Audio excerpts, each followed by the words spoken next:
በስመ አብ ወወልድ ወመንፈስ ቅዱስ አሃዱ አምላክ አሜን።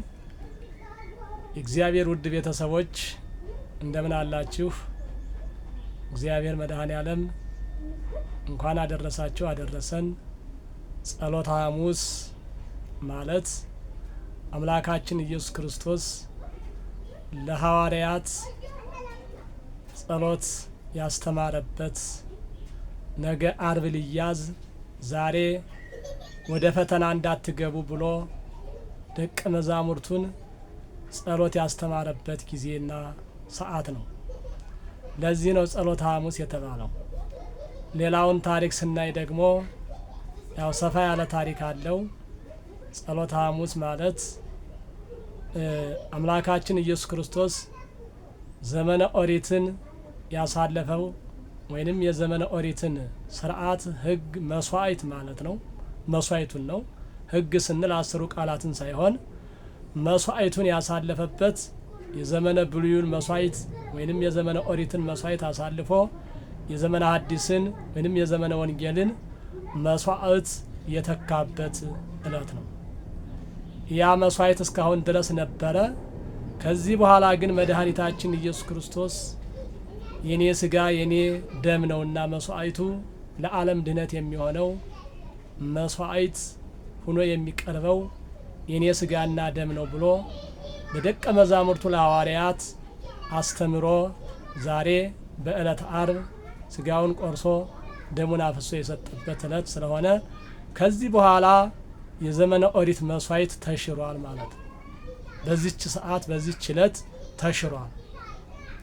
በዚሁም አያይዞ መድኃኒታችን ኢየሱስ ክርስቶስ ለሐዋርያት ጥምቀትንም ቁርባንንም በአንድ ጊዜ ፈጽሞላቸዋል። ጥምቀትን እንዴት ፈጸመላቸው ሲባል መድኃኒታችን ኢየሱስ ክርስቶስ በሕጽበተ እግር ምክንያት ወይንም እግራቸውን በማጠብ ምክንያት በዚያው አያይዞ ያን ሕጽበቱን የእግራቸውን መታጠብ ወደ ጥምቀት ቀይሮላቸዋል። ወይንም በዚያው ልጅነት እንዲሰጡ አድርጎላቸዋል። ልጅነት እንዲያገኙ አድርጓል። ይኸው የሚታወቅ ዘንድ መድኃኔ ዓለም ኢየሱስ ክርስቶስ ሲያጥበው ጴጥሮስን ዝቅ ብሎ ሲያጥበው ጴጥሮስ እንዴት አንተ ፈጣሪ መምህሬ ስትሆን እኔን ታጥበኛለህ? አይቻልም ብሎ እምቢ ሲል አምላካችን ኢየሱስ ክርስቶስ አንድ ጥያቄ ጠየቀው።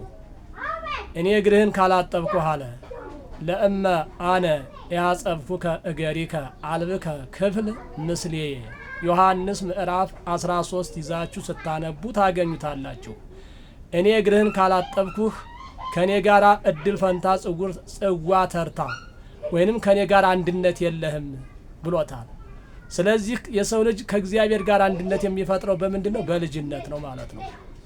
ከኔ ማለት ክርስቶስ አሁን ለእግር መታጠቡ አይደለም ከኔ ጋር አንድነት የለህም ያለው ስለ ልጅነት ነው እንጂ እግር ማጠቡ ብቻ አንድነት አያሰኝም።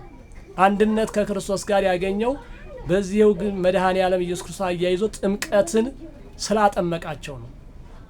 በእግር ማጠብ ምክንያት ጥምቀት ስለሰጣቸው ልጅነትን ስለሰጣቸው ስላጠመቃቸው ነው።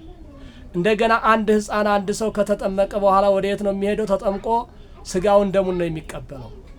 ተጠምቆ ከቀረ ያ ልጅነት አገኘ አይባልም። ስለዚህ መድኃኔ ዓለም ኢየሱስ ክርስቶስም ሐዋርያትን እግራቸውን ካጠበ በኋላ ቀጥታ ስጋውን ደሙን ያቀበላቸው። ነገ የሚፈሰው ደሜ የሚቆረሰው ስጋዬ ይህ ነው ብሎ ስጋውን ደሙን በራሱ ስልጣን ለውጦ ሰጥቷቸዋል። ለዚህ ነው ጥምቀትም ልጅነት የተቆጠረላቸው ለሐዋርያት ልጅነት ነው ተብሎ የሚነገርላቸው እንደ ተጠመቁ ስጋውን ደሙን ስለተቀበሉ ነው እንጂ ዝም ብሎ አንድ ሰው ሳይጠመቅ ልጅነት ሳያገኝ ቅድሚያ ስጋ ወደሙ አይቀበልም። ይሄ ከሆነ ልጅነትን ሳያገኙ ስጋ ወደሙ እንዴት ይሰጣል? አይቻልም። ስጋ ወደሙ ለማግኘት ቅድሚያ መጠመቅ ያስፈልጋል። ለዚህ ነው ሐዋርያት ከተጠመቁ በኋላ ጥምቀት በእግራቸው መታጠብ ምክንያት ጥምቀትን ካገኙ ልጅነት ከተሰጣቸው በኋላ ስጋውን ደሙን የተቀበሉት ማለት ነው። ስለዚህ ይሄ ቀን ጸሎተ ሐሙስ ስንል ታላቅ በዓል ነው። ብዙ የተደራረቡ ታሪኮች ያሉበት ነው። ክርስቶስ ብዙ አርአያን ያሳየበት ነው። ትሕትናን አሳይቷል። ጸሎት ጸልዮ አሳይቷል። ሰዎች ወደ እግዚአብሔር እንዴት መቅረብ እንዳለባቸው አስተምሯል። ይህን ሁሉ ያሳየበት ያስተማረበት ሰዓትና ቀን ስለሆነ ባጭሩ የዛሬው ታሪክ ይህንን ይመስላል ማለት ነው።